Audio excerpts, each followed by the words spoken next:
नमस्कार, मैं हूं वैष्णवी। सियासी पिच पर आपका स्वागत है। चलिए जानते हैं बिहार और देश से जुड़ी राजनीति की बड़ी खबरों को। सबसे पहले एक नजर सुर्खियों पर। 18वीं लोकसभा के पहले सत्र में हुआ रिकॉर्ड तोड़ काम। हाथरस घटना पर प्रियंका गांधी ने योगी सरकार पर साधा निशाना। शिवसेना यूबीटी ने की संसद में दिए गए राहुल गांधी के भाषण की तारीफ। सदन से विपक्ष के वॉकआउट करने पर भड़के सभापति जगदीप धनखड़। जमीन सर्वेक्षण का काम जल्द पूरा करने का निर्देश देते हुए सीएम नीतीश ने कह दी बड़ी बात। अब खबरें विस्तार से। 22 महीने बाद सम्राट चौधरी ने अयोध्या में उतारी अपनी पगड़ी। बिहार के डिप्टी सीएम और बीजेपी के प्रदेश अध्यक्ष सम्राट चौधरी ने बुधवार को अपनी पगड़ी उतार दी है। सम्राट चौधरी सरयू नदी में स्नान करने के बाद अपनी पगड़ी उतारी। वहीं उन्होंने अपने सोशल मीडिया एक्स पर ट्वीट कर कहा कि प्रातः अयोध्या धाम में पवित्र सरयू नदी में डुबकी लगाई और हमारे इष्ट प्रभु श्री राम को स्तुति कर मुरेठा खोला। जय अयोध्या धाम की, जय श्री राम की। सम्राट चौधरी ने इसके साथ ही एक दोहे का भी जिक्र किया, जिसका अर्थ होता है कि मैं अति पवित्र श्री अयोध्यापुरी और कलयुग के पापों का नाश करने वाली श्री सरयू नदी की वंदना करता हूँ। फिर अवधपुरी के उन नर नारियों को प्रणाम करता हूँ जिन पर प्रभु श्री रामचंद्र जी की ममता थोड़ी नहीं है, अर्थात बहुत है। 18वीं लोकसभा के पहले सत्र में हुआ रिकॉर्ड तोड़ काम। लगातार तीसरी बार देश में एनडीए सरकार बनने के बाद 24 जून से शुरू हुए लोकसभा सत्र में इस बार 103% काम हुआ है। लोकसभा सचिवालय की ओर से बुधवार को इसकी जानकारी दी गई।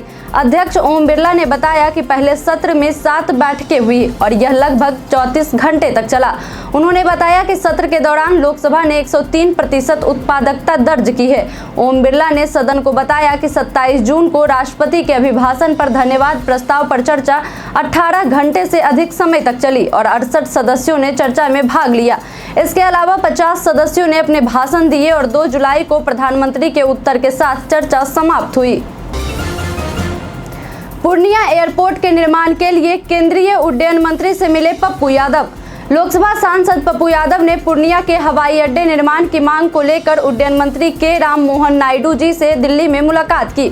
उन्होंने बताया कि पूर्णिया एयरपोर्ट के निर्माण के संदर्भ में हमने भारत सरकार के उड्डयन मंत्री के राम मोहन नायडू से दिल्ली में मुलाकात की। हमने उन्हें पत्र के माध्यम से संसूचित करते हुए कहा कि केंद्र सरकार ने पूर्णिया में एयरपोर्ट के निर्माण और संचालन की घोषणा की थी, लेकिन अभी तक इस दिशा में कोई कार्य नहीं हो सका है। एयरपोर्ट के निर्माण हेतु पूर्णिया की जनता को केंद्र की सरकार से काफी उम्मीदें हैं, इसलिए इस दिशा में यथाशीघ्र कार्यवाही शुरू की जाए। मुरेठा उतारने पर राजद ने सम्राट चौधरी पर बोला हमला। बिहार के डिप्टी सीएम सम्राट चौधरी ने बुधवार को अयोध्या में अपनी प्रतिज्ञा वाली पगड़ी उतार दी है। वहीं डिप्टी सीएम के मुरेठा खोलने के बाद बिहार की सियासत 7वें आसमान पर है। राजद लगातार सम्राट चौधरी पर अपने वचनों से पीछे हटने का आरोप लगा रही है। राजद का कहना है कि बिना प्रण को पूरा किए सम्राट ने अपनी पगड़ी उतार दी। सम्राट चौधरी के पगड़ी उतारने पर राजद के प्रवक्ता शक्ति सिंह यादव ने कहा कि सुने हैं कि कुल की मर्यादा को तार-तार करने वाले व्यक्ति सरयू में जाकर डुबकी लगाकर मत मुंडन करा लिए हैं। वहां सरयू नदी में भगवान राम के यहाँ रघुवंशियों के रीत को शायद सम्राट नहीं जानते। रघुकुल रीत सदा चली आई, प्राण जाए पर वचन न जाए। आपके वचन चले गए, कुल के मर्यादा को कितना ठेस पहुंचा होगा। देश ने भरोसे की राजनीति पर लगाई मुहर। राज्यसभा में पीएम मोदी का विपक्ष को जवाब। पीएम नरेंद्र मोदी ने बुधवार को राज्यसभा में राष्ट्रपति के अभिभाषण पर धन्यवाद प्रस्ताव पर चर्चा का जवाब देते हुए कहा कि 60 साल बाद देश की जनता ने तीसरी बार किसी सरकार की सत्ता में वापसी कराई है। पीएम मोदी ने इसे असामान्य बताया है। प्रधानमंत्री मोदी ने विपक्ष के आरोप का जवाब देते हुए कहा कि हम पर 1/3 सरकार होने का विपक्ष का आरोप सही है, क्योंकि अभी तो हमारी सरकार के 20 साल और होंगे और अब तक तो 1/3 ही हुआ है। पीएम मोदी ने कहा कि देश की जनता ने दुष्प्रचार को, भ्रम की राजनीति को परास्त कर दिया है। उन्होंने आगे कहा कि जनता ने भरोसे की राजनीति पर विजय की मुहर लगाई है। शेखपुरा भाजपा के पूर्व जिलाध्यक्ष का आपत्तिजनक फोटो वायरल। शेखपुरा जिला भाजपा के पूर्व जिलाध्यक्ष संजीत प्रभाकर का एक महिला के साथ आपत्तिजनक फोटो सोशल मीडिया पर वायरल होने के बाद बवाल मच गया है। घटना से आहत पूर्व जिलाध्यक्ष द्वारा इस मामले में बरबीघा के मिशन थाना में बीते 22 जून को ही प्राथमिकी भी दर्ज कराई गई है। प्राथमिकी में बरबीघा नगर क्षेत्र के रामपुर सिंडाई गांव निवासी मदन पासवान के पुत्र चुन्नू पासवान को नामजद अभियुक्त बनाया गया है। भाजपा के पूर्व जिलाध्यक्ष के अनुसार सोशल मीडिया पर वायरल आपत्तिजनक फोटो को उन्होंने डीप फेक बताया है। उनका कहना है कि उनकी छवि को धूमिल करने के लिए इस तरह का गलत प्रोपेगेंडा फैलाया जा रहा है। मामले में उन्होंने शेखपुरा के पुलिस कप्तान बलिराम चौधरी से भी मिलकर न्याय की मांग की है। हिंदुओं पर दिए गए राहुल के बयान पर सियासत जारी। लोकसभा के नेता प्रतिपक्ष राहुल गांधी द्वारा 30 जून को संसद में हिंदुओं को लेकर दिए गए बयान पर देश भर में सियासत जारी है। कई राज्यों में राहुल गांधी का विरोध हो रहा है।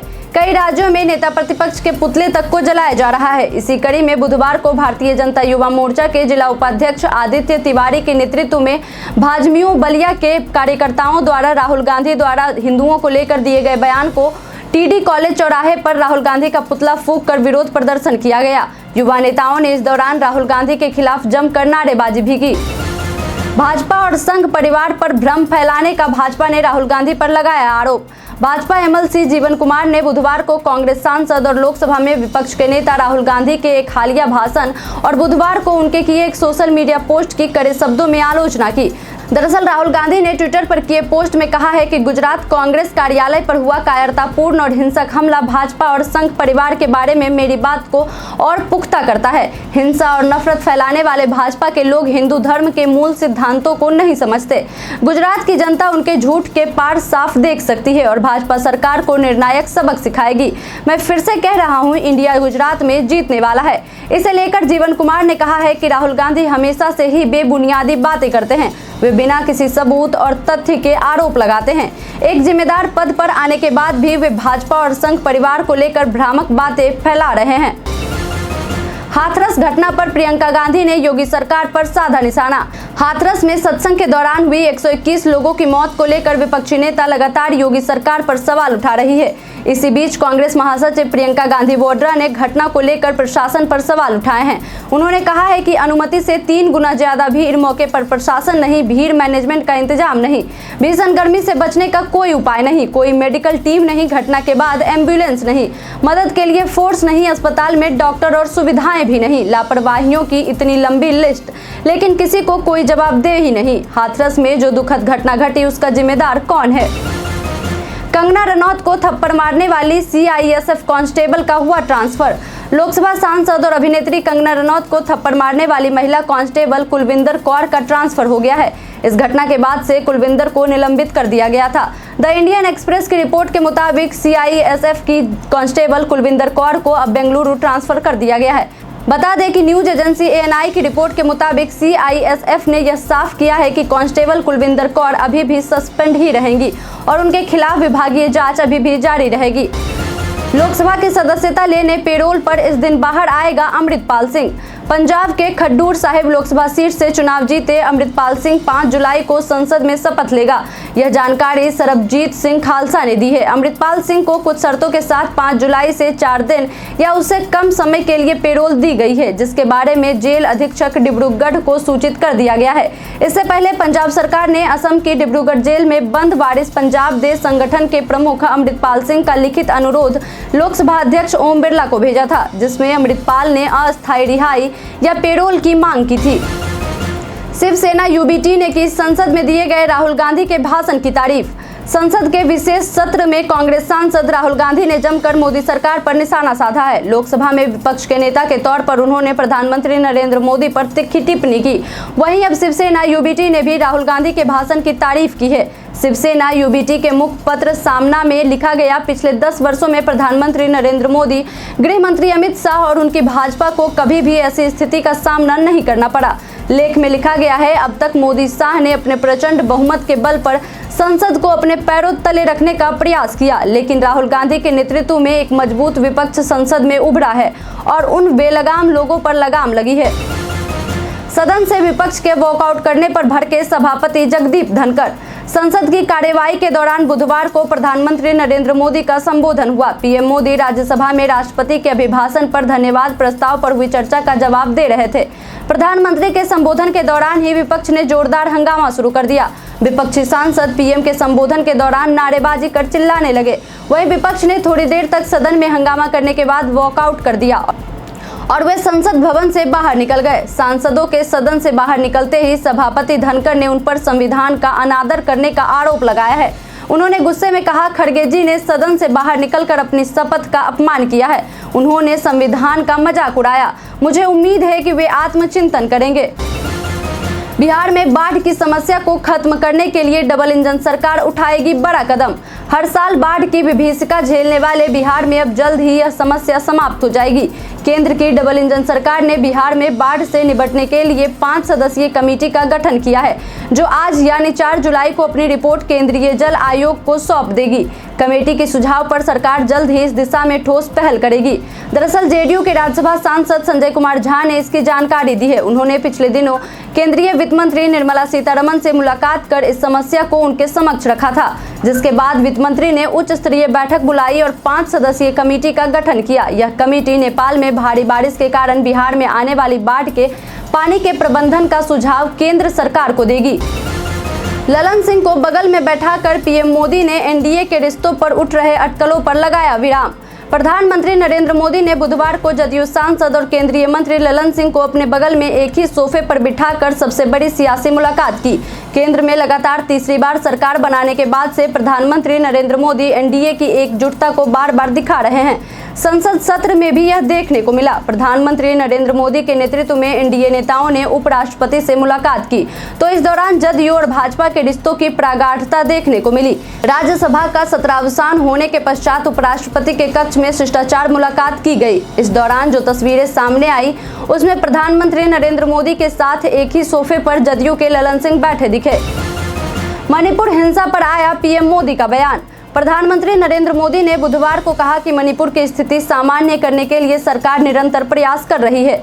मणिपुर में 11,000 एफआईआर दर्ज की गई है। 500 से ज्यादा लोग अरेस्ट हो चुके हैं। इस बात को हमें स्वीकार करना होगा कि मणिपुर में लगातार हिंसा की घटनाएं कम हुई हैं। इसका मतलब है कि शांति पर भरोसा रखना संभव हो रहा है। आज मणिपुर के अधिकांश हिस्सों में स्कूल, कॉलेज और दफ्तर खुल रहे हैं। जैसे देश के अन्य हिस्सों में परीक्षाएं हुई, वैसे ही वहां पर भी हुई हैं। राज्यसभा में पीएम मोदी ने विपक्ष पर लगाया सेलेक्टिव राजनीति करने का आरोप। प्रधानमंत्री नरेंद्र मोदी ने बुधवार को महिलाओं के खिलाफ अत्याचार के मामले में विपक्ष पर सेलेक्टिव राजनीति करने का आरोप लगाया है। उन्होंने विपक्ष की आलोचना करते हुए कहा कि यह चिंता का विषय है। प्रधानमंत्री मोदी ने उत्तर बंगाल में महिला की पिटाई और संदेश खाली जैसे मामलों का संसद में जिक्र करते हुए विपक्ष को निशाने पर लिया और चयनित राजनीति करने का आरोप लगाया।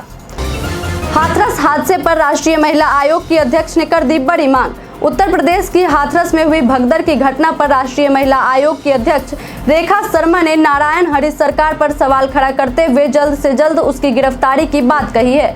उन्होंने कहा, यह बाबा नारायण हरि सरकार जो भी थे, ये उनका गैर कानूनी काम था। उन्होंने 80,000 लोगों के लिए अनुमति मांगी थी और 2 लाख से ज्यादा की भीड़ इकट्ठा की गई। उनके खिलाफ एफआईआर दर्ज तो होनी ही चाहिए। उन्हें तुरंत गिरफ्तार करना चाहिए। गांधी जयंती पर राजनीतिक दल बनाएंगे प्रशांत किशोर, कर दिया बड़ा ऐलान। जन सुराज पदयात्रा के सूत्रधार प्रशांत किशोर सुपौल दौरे के आखिरी दिन बुधवार को सिमराही पहुंचे, जहां हजारों की संख्या में कार्यकर्ताओं ने उनका भव्य स्वागत किया। प्रशांत किशोर ने राघोपुर और बलुआ बाजार छातापुर में स्थानीय लोगों से चर्चा की और जनसभा को संबोधित किया। इस मौके पर उन्होंने बताया कि जन सुराज पदयात्रा आने वाले दिनों में अभियान से पार्टी में परिवर्तित होगी।